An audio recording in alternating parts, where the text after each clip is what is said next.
Es que él tiene más predisposición al tema de ser asesino serial, ¿ya? Y tiene un tema de acosos o violaciones continuas, pero no por eso podemos decir que tiene un trastorno sexual. Él lo más probable es que tenga una psicopatía sádica.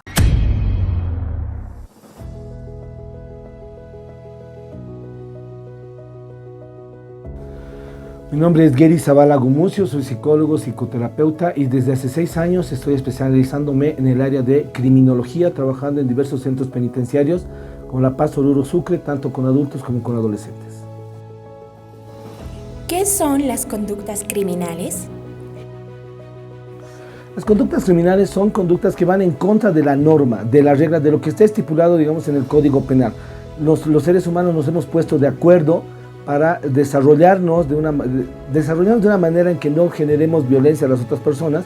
Pues a partir de eso, el derecho ha generado el Código Penal, donde nos dice qué normas están tipificadas, qué cosas no deberíamos hacer para esta convivencia armoniosa, por lo tanto les ha dado una sanción. Entonces una conducta criminal es una conducta que violenta todo lo que está estipulado en el Código Penal.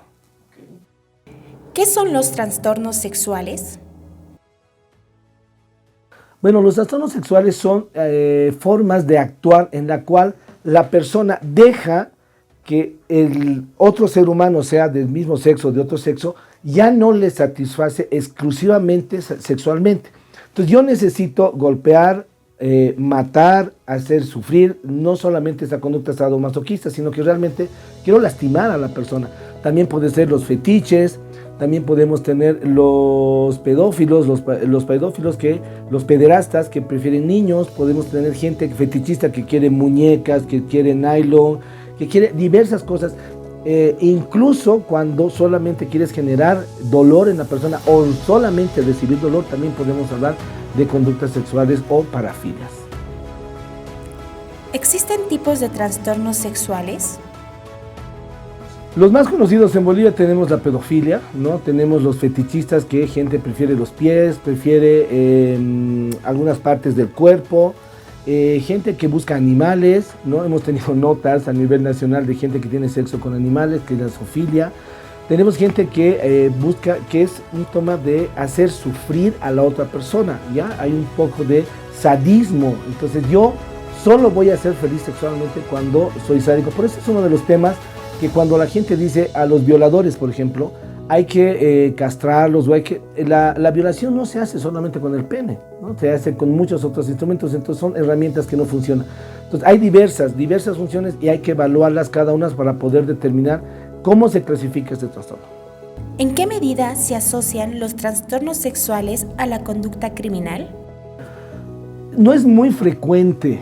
El problema es que como no tenemos estudios realmente con gente que ha cometido delitos sexuales profundos, no te estoy diciendo longitudinales, sino realmente muy estacionarios, entonces lo que pasa es que alguien viola, inmediatamente viola a un niño, viola a una mujer, viola a cualquier persona, inmediatamente le decimos, esta persona es un delincuente sexual. Y definitivamente, ¿no? Mira, mi experiencia tanto como terapeuta como empezar a trabajar en el ámbito criminológico, en Bolivia, de las más de 300 personas que nosotros hemos trabajado, con suerte identificamos 8 a 10 personas que podrían tener este trastorno. Todavía no hemos terminado la evaluación. Entonces, no es algo que está muy, ¿cómo te puedo decir?, muy estudiado en nuestro país. El tema, también tenemos gente que tiene sexo con muertos, ¿no? Los necrofílicos. Entonces tampoco tenemos estos, pero son ese tipo de cosas que nos permiten realmente identificar si una persona puede o no tener una conducta sexual, un trastorno sexual, que realmente amerita y ponga a las demás personas en cuidado. ¿Cuál es el problema de estos trastornos? Que muchos no tienen cura. Entonces esta gente, saliendo de su privación de libertad, va a pasar 6 meses, 1 año y va a volver a cometer el delito, porque realmente es parte de su estructura, ¿no? Entonces, ahí cómo trabaja el Ministerio de Justicia ya no sabría decirte. ¿Los penales cuentan con algún protocolo para tratar con este tipo de casos?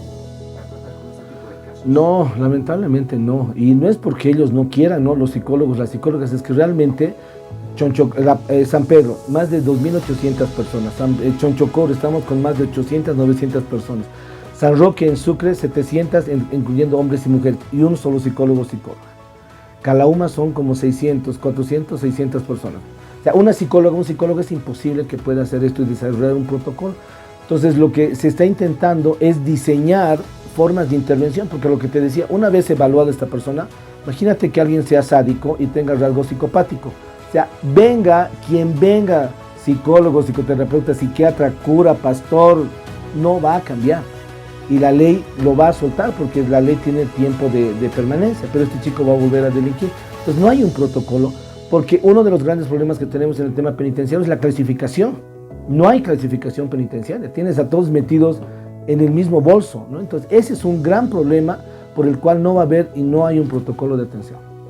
¿Quién es más vulnerable a sufrir trastornos sexuales?